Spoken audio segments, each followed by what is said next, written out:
જય માતાજી। ઘણા બધા લોકો પ્રશ્ન પૂછતા હોય કે યજ્ઞ કરવાથી શું ફેર પડે અને આ પૂજા કરવાથી શું ફેર પડે, અને આપણને કઈ રીતે ખબર પડે કે કઈ પૂજા કરવાથી આપણને શું ફાયદો થાય। તો હું તમને જણાવું કે જેમ આપણા શરીરમાં B12, D3 કે કેલ્શિયમ, ઝીંક છે નહીં, તો કઈ રીતે ખબર પડે? તો પેથોલોજી લેબમાં આપણે લોહીનું સેમ્પલ આપવું પડે અને ત્યાંથી રિપોર્ટ આવે કે તમારા શરીરમાં આ ઘટે છે, હવે તમે જો આ ગોળી લેશો તો તે તમને પગનો દુખાવો છે, ઢીંચણનો છે અથવા બીજી તકલીફ છે દૂર થઈ જાય।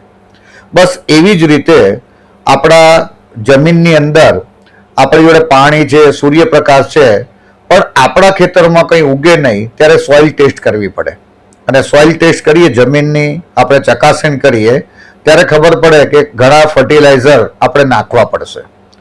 બસ ફર્ટિલાઇઝર નાખીએ પછી પાછો પાક સરસ ઉગે અને એની ઉપજ પણ સારી આવે।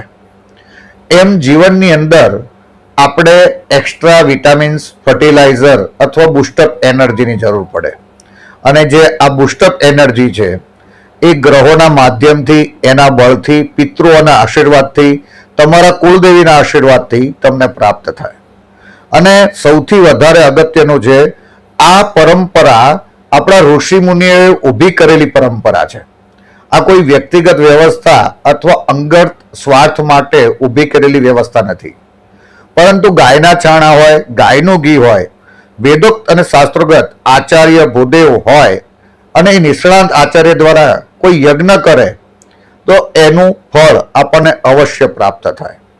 અને આ જે ફળ છે એના દ્વારા આપણે જીવનમાં આર્થિકતાની પ્રાપ્તિ કરીએ અને આર્થિકતાના માધ્યમથી આપણે પાછી આધ્યાત્મિક પ્રગતિ કરીએ અને જીવનને વૈભવશાળી બનાવીએ। હવે ઘણા બધા વ્યક્તિઓ એવું કહે કે અમુક લોકોને તો જરૂર જ નથી પડતી, તો એમ તમે જુઓ કે રોડ ઉપર જે લોકો માગતા હોય એને પણ વિટામિન્સની ખામી હોય, ડેફિશિયન્સી હોય, પણ એને ખબર જ નથી। અમુક બંજર જમીન છે એમાં કંઈ વાવવાનું જ નથી તો એમાં ફર્ટિલાઇઝર એડ કરવાનું નથી। એમ અમુક લેવલથી નીચે જે લોકો રહી રહ્યા છે એને આ યજ્ઞની કે ગ્રહોની આહુતિની કોઈ જરૂરત નથી, પણ જે લોકોને ખબર છે કે આ ઓછા આયુષ્યમાં વધુ ફળની પ્રાપ્તિ કરવી છે અને વધુ ફળની પ્રાપ્તિ કર્યા પછી એ ફળ દ્વારા આધ્યાત્મિક પ્રગતિ કરવી છે, એમના માટે આ યજ્ઞ પરંપરા છે। જે ચૈત્ર મહિનામાં આપણે નવરાત્રિમાં અંતિમધામ આશ્રમની શાશ્વત ગૌશાળામાં યજ્ઞના માધ્યમ દ્વારા આપણે આ પ્રયત્ન કરીશું કે આપણા જીવનમાં સ્થિરતા આવે। ઘણીવાર દૂધ હોય પણ મેળવણ ન હોય તો દૂધમાંથી દહીં પણ ન થાય, માખણ પણ ન થાય અને ઘી પણ ન થાય। બસ આ મેળવણ છે ને, એ એન્ઝાઇમ્સ, એ બેક્ટેરિયા એ વધારે અગત્યના છે આપણા જીવનમાં। તો અંતિમધામ આશ્રમની શાશ્વત ગૌશાળામાં આ ચૈત્ર મહિનાની નવરાત્રિમાં યજ્ઞનું આયોજન છે।